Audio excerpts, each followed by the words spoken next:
2025年11月14日，在第19個聯合國糖尿病日到來之際，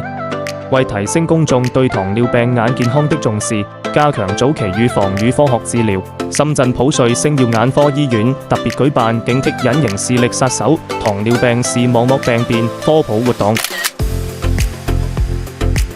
活動當天，單雲樂軒與大埔中國武術學會代表團一行走進醫院，共同開啟這場聚焦眼健康的精彩深港之約。活動依此楊玉珠主任帶來眼健康科普講座，深入講解糖尿病視網膜病變的防治知識，以及常見眼病的預防與治療，為大家送上前沿實用的護眼資訊。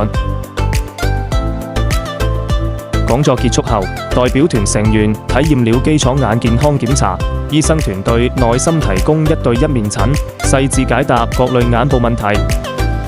舒適的乾眼霧化分睛體驗，則讓每一位參與者的雙眼享受到深度放鬆與舒緩，為這場充實而溫暖的眼健康之旅畫上句號。依託普瑞眼科20年的專業積澱，深圳普瑞星耀眼科醫院將持續秉承用愛傳遞光明的宗旨，為大灣區居民提供優質貼心的眼科診療服務，用心守護每一寸光明。